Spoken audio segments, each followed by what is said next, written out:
Happy Saturday, everyone. 2 minutes in the box with Gordo, the daily grind news, rumors, and updates.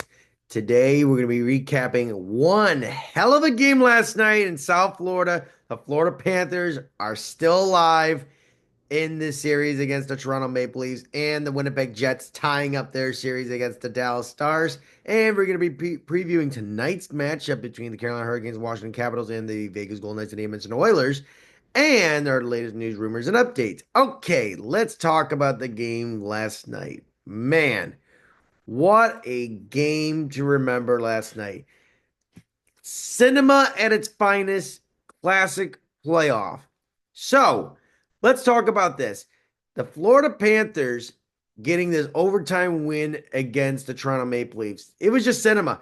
The first 23 seconds, Matthew Nyes gets the first goal started up, and then Johnny Tavares gets one as well several minutes later, and it was 2-0. And then Sasha Barkov comes in there. What a beautiful goal, crashing through the net. It was just pure art right there. And then John Tavares, another wraparound, haunting the Florida Panthers 2016 style, 3-1 lead.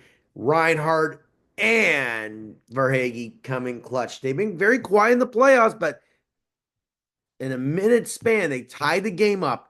It was just wow. That barn was rocking. And Jordan Gadjevich getting the 4-3 lead. Man, things get wild. And then Morgan Riley, and one of those goals, one of those unpredictable goals, ties the game up like halfway through the third. And Brad Marchand, the Leaf killer, just keeps the Florida Panthers alive. I mean, this game was just bonkers and bananas. I mean, pucks were bouncing like multiple directions, a lot of ricochets, bounces, and all. I gotta tell you, that was just fun hockey.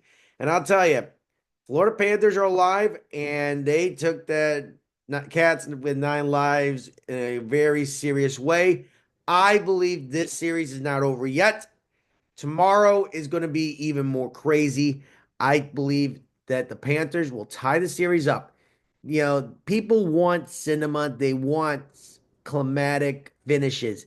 People don't want sweeps. Sweeps equals a loss of revenue for the league and the networks and the corporations and stuff. Look what happened in the 1990s. You had 5 sweeps and you killed a major TV deal.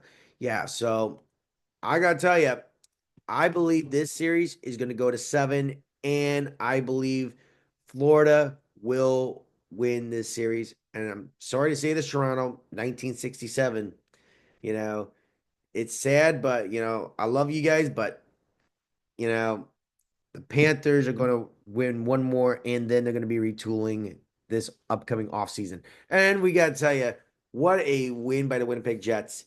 4-0 shutout, and it was a good bounce back from game one. And I'll tell you, Gabe Vardy and Nikolai Ehlers and Adam Lowry played well.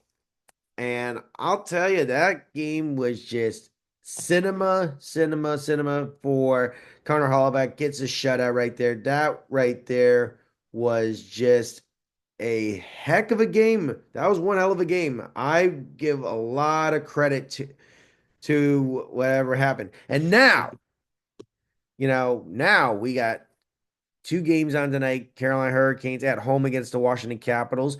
Hurricanes are at minus 245, and the Capitals at plus 200. Interesting choice. Edmonton Oilers against Vegas Golden Knights, and the Oilers are minus 120, and the Vegas Golden Knights at a plus 100. And there was breaking news about an hour ago that Stuart Skinner is going to be starting in net for the Edmonton Oilers. Stuart Skinner, who has been struggling in this playoff, is going to be starting over Calvin Pickard. Calvin Pickard, he's been injured last game. I am very surprised by this, but I gotta tell you, I think Vegas is gonna come back. They're gonna win. They're gonna win this game tonight. But I hope the injury to Pickard isn't too serious. I think that this series is going to be going deep.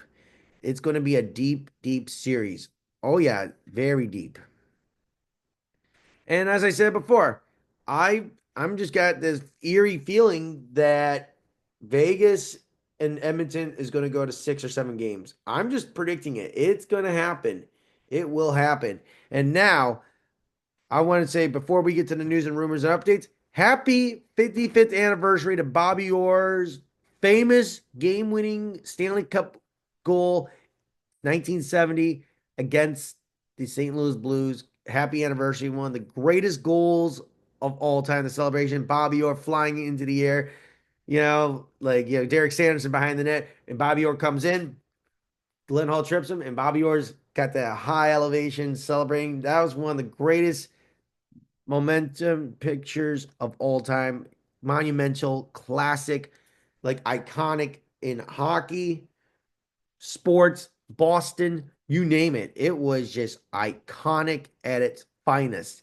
It was just beautiful. It's beautiful symmetry. And yeah, so I want to go back to going back to the Panthers and Maple Leafs. We also got word that Anthony Stolars is unable to be coming back for the rest of the series, which is a tough break. Tough break for the Maple Leafs. I got to tell you, will this be a momentum change for the Panthers to claw their way back? Who knows? We'll have to see what happens. And don't forget, the Maple Leafs, when Wes McCauley's roughing in the playoffs, the Leafs are 0-9 all time. Yeah, 0-9. Pretty damn scary for the Maple Leafs. And I gotta say, we got some interesting news I want to talk about. Let's talk about what we've been learning from the news world. So, so we've been hearing that, you know, the Vancouver Canucks and the New Jersey Devils could be potentially making a blockbuster move by bringing Quentin Hughes to the Devils. So all three brothers are going to be reunited as a family as a whole. Interesting. I could see that happening. I could really see that trade happening at the draft or during the offseason. I just hope New Jersey's got the pieces, to make this happen. And now we've got Artemi Panarin, the bread man. He's on the trade block. He's got 1 year left of his contract. And I wouldn't be surprised that he gets dealt. I mean, the Rangers are in a weird situation. I just got this feeling the Rangers are going to be gutting and cleaning up in the offseason. It's going to be one of those like, oh my God, one of those things, one of those situations. Yeah, and I don't know where Brad's gonna go, but I think he's still got a lot left in the tank and a lot to give in the NHL. And yeah, so we got some interesting story about Claude Giroux. Claude Giroux, there's talks of him going to back to the Flyers, Montreal Canadiens, Dallas Stars, Toronto Maple Leafs, and staying with Ottawa. You know, I personally would like to see Claude Giroux stay in Ottawa or Philadelphia. But Montreal and Dallas and Toronto, just no, no. I think he's either going to be going back to Philly or going to go or stay in Ottawa. Those are the two teams I predict where Giroux is going to go. And yeah, so here's the other thing too about going back to New York Rangers with Alexei Lafreniere. Off the board, to trade Alexei Lafreniere, I mean, he just signed that crazy contract. I wouldn't trade him. It's just because it's one of those contracts that you don't want someone who's an underperformer who makes $8-9 million a year. That's a bad business deal. That's a bad business deal. And yeah, so here's the other thing we were talking about the other day. So we were hearing that Bo Horvat, Matt Barzal, Trevor Zegras, and Ryan O'Reilly were some names that the Montreal Canadiens and several teams were looking at. But Montreal, they got to do something about Carey Price's contract. He's got 1 year left. They get, like dead weight money, 10.5 million. If I were Montreal, find a team that wants to get to the cap floor. That's what I would do. And then you've got Ehlers and Brock Besser, realistic targets for the Ottawa Senators. And I'm seeing Brock Besser going to the Minnesota Wild. And Ehlers, I see stays in Winnipeg. That's where I see it. But, Ottawa's on the rise too. But, let's see what happens, And then we got, Jordan Kyrou with the St. Louis Blues. I keep him. Why would you trade this kid? The St. Louis Blues are on the rise. it doesn't make sense to trade a player like Cairo right now. The Blues are a young team. They're upswing. They nearly took down the best team in the NHL, and I would keep Cairo with the St. Louis Blues. Don't trade him. Don't trade him. Keep him. And then we're talking about Drake Batherson. You know, there could be several teams in the mix for him, and we could see a possible trade at the draft, but who knows? I don't know why would Ottawa trade Batherson. I just don't see any relevancy making sense. Yeah, and Ottawa's on the rise too. Don't trade him. And then you get Ramus Anderson. The Flames are considering trading him if he's in signed by the draft. I could see it happening. It could happen because he played with an injury most of the year, and but Calgary too. Calgary's on the rise. They nearly made the playoffs, but they're I think that they got to give him something. You've got to give him a bridge deal just to keep him there. Calgary is in the right direction, and I think they're going to be a strong team in the near future. And then the Minnesota Wild, this whole thing with Marco freaking Rossi, they say that they are not big fans of him. I mean, guys, Marco freaking Rossi is like his stock is improved. I mean, his stock is literally improved, you know, for the Minnesota Wild. I don't know why would you trade this kid? This kid is done very well.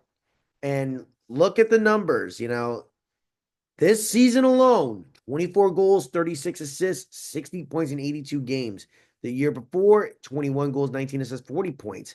I mean, it took him a long time to get him back on track because he was sick and all that stuff. But I believe Marco Rossi will stay with the Wild. Minnesota Wild are going to be a dangerous team this next upcoming season. They are going to be dangerous. They're going to be getting Kirill Kaprizov a shit motherfucking ton of money for an 8-year extension. And the Minnesota Wild are going to be on a spending spree like no other. I mean, can they redeem themselves from the Ryan Suter, Zach Parise debacle? It sucked that they didn't go deep in the playoffs in the out of the first round. That Wild team had so much potential, and they never got past the first round. Suter and Parise, it would have been nice though. But Minnesota this time around, its Wild team is differently built, and I believe that this team is going to be one crazy good team. They are going to be making moves. I won't be surprised. And yeah, so the Minnesota Wild have offered Rossi a $5.5 million 5-year deal. I love the contract offer. I love it. Keep them. You got to keep your players. They're valuable. They're part of poker chips in your stocks in your portfolio in the Wall Street stock market exchange. You got to keep that, your players, all your core together. You got to keep them together because that's builds chemistry. And we got Brock Nelson. He's going to be gone. He's not going to come back to the Avalanche. There's potential talks of a reunion in Long Island, or he's going to be playing for the Minnesota Wild. There's those two options. Yeah, I wouldn't be surprised Brocky Nelson going to Minnesota or Long Island.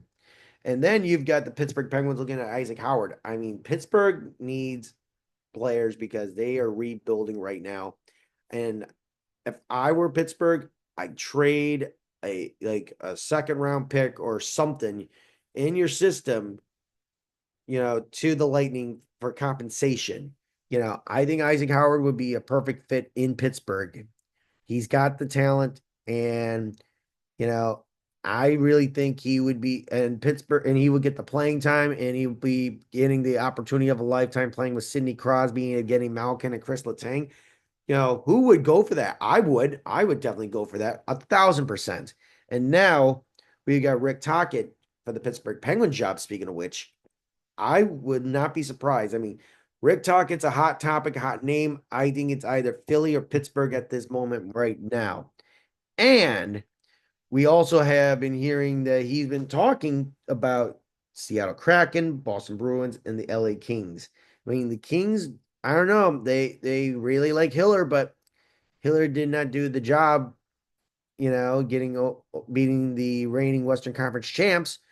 But I see talk staying going the Eastern Conference route. I'm going with that route. And then we've been hearing the New York Islanders, the Islanders, they are a mess. They are in a crossroads mess. I mean, Lou Lamoriello, the guy's still there. He wants to be an advisor and all that stuff. And there's talks of Jarmo Kekalainen, Mark Bergevin, and Ken Holland.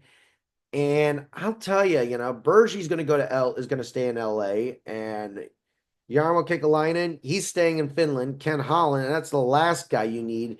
And I don't trust Ken Holland because the guy, to me, he is, a Hall of Fame GM. He inherited, he got lucky and all that stuff. He made some good moves, draft picks, blah, blah, blah. But I just don't think that it's the right fit. It doesn't matter what your resume looks like. I think the Islanders need something new and fresh. I mean, look at the Ducks, what they did the other day, bring Joel Quinville in. I don't think they're ready yet. I think they needed another year to develop, and then you bring in Quinville. I mean, that was stupid. Greg Cronin should have been the coach for the Ducks still. Another year, it wouldn't hurt. And I think Quinville would have been the coach, obviously, eventually been for the Ducks the following season. I mean, I thought it was too soon. I thought it was too hastily and rushed, in my opinion. And yeah, and then going back to the Penguins, we've been hearing that Drew Bannister, he's been in the mix for a coaching job. Very interesting stuff indeed. Very interesting stuff indeed. And what's interesting? The Atlanta Thrashers are one more step of becoming or coming back into the NHL. I mean, that is going to be like really, we're bringing back the Thrashers. I mean, they are very close. They are very close. And then, if you've seen the interview, if you saw the interview from Vernon Krause, he is very confident that his group will bring the NHL back to Atlanta, and this will be confirmed once the NHL's collective bargaining agreement is finalized. The talks are ongoing right now in the collective bargaining agreement, and then we'll get possibly an announcement before game one of the Stanley Cup Finals when Gary Bettman did the State of the Union. And Gary Bettman was in Sunrise yesterday, and he spoke about it. And I'll tell you, with Gary Bettman, he's very cryptic, but he knows that adding Atlanta would make the league strong and viable and good revenue, TV ratings and stuff. Yeah, and I believe that this is going to be a very good deal. And it's just one of those things, and so Vernon Krause had an interview with Maria Martin on 11 Alive Atlanta local NBC affiliate, discussed where are they at now with the gathering. That's what the project is called. And it's basically Krause Sports Entertainment has approved the zoning land and ownership. Lawyers are currently working on final steps with the contract with the county. The next step is to present the project to the NHL in New York City. And the NHL will not be able to expand until the new CBA is agreed upon, possibly around the Stanley Cup Finals. And he was discussing his ongoing coordination with Forsyth County and to build 2 community rinks, likely 2 NHL facility sheets, to build a new program for NHL hockey in Atlanta. I mean, yeah, I really think this will happen. I mean, it's just crazy to see Anson Carter, he was there at the board governors meeting in December. I want to know if his group, I'm just curious what the hell's his group is going on with, I'm just don't know what to think about it, but let's just see what happens. And yeah, so going back to more of the news and rumors. So yeah, so Kirill Kaprizov could be the highest paid player in the NHL. I believe it will. He will get that big paycheck. He's going to be like $16, $17 million average salary. And then, you know, as I said about the New Jersey Devils, they're going to be doing a reevaluation. They're going to get Quinn Hughes. They're going to make a big blockbuster deal out of it. Oh yeah. And, you know, I would say this about Montreal Canadiens. Montreal Canadiens will get Lane Hudson signed to a big contract once they figure out, with Carey Price's contract. And yeah, and the New York Islanders, they asked permission to talk to Jeff Gordon, the former executive of the New York Rangers, and the Montreal Canadiens he's with right now. They declined that situation. And yeah, so we're very interested of seeing what's going on in the NHL. And I checked at moneypuck.com. Moneypuck.com. So as of last night, the Toronto Maple Leafs have an 18.5% chance of winning the Stanley Cup. Hurricanes at 15.9%. Not too far behind the Edmonton Oilers at 15.8. The Winnipeg Jets at 13.7. 13.2 Dallas Stars, 10.4 Florida Panthers, 7.4 Washington Capitals, and 5% Vegas Golden Knights. Very interesting stuff here. Very interesting stuff to say. You know, I'm just like getting giddy about it because this is basically playoff hockey at its finest. Like I don't encourage gambling and all that stuff. This is what I see in front of me. And I got to tell you, I want to give a beauty of a shout out to Alex Petrovic. He's a good friend of mine, back in the Florida Panther days. Man, he leveled Adam Lowry, threw him into the board over the bench and back to Winnipeg's bench. Like sit his ass down. I mean, fuck yeah. That is fucking hockey, baby. That is cinema. What a beautiful hit. Yeah, that was just cinema at its finest. And yeah, so this is going to be interesting, guys. Tonight will be interesting, and then tomorrow will be even better. All right, then. This has been 2 Minutes in the Box with Gordo, the daily grind news, rumors, and updates. Don't forget to like and subscribe and follow on Instagram, Facebook, YouTube, Rumble, TikTok, etc. This has been 2 Minutes in the Box with Gordo, the daily grind news, rumors, and updates. Have a great rest of the day, everybody. And also be on the look because I might be filming another episode in the next couple hours. Have a great rest of the day. And it's not going to be on this, it's going to be on the phone. It's going to be short, quick, sweep. All right. Have a great day, everybody.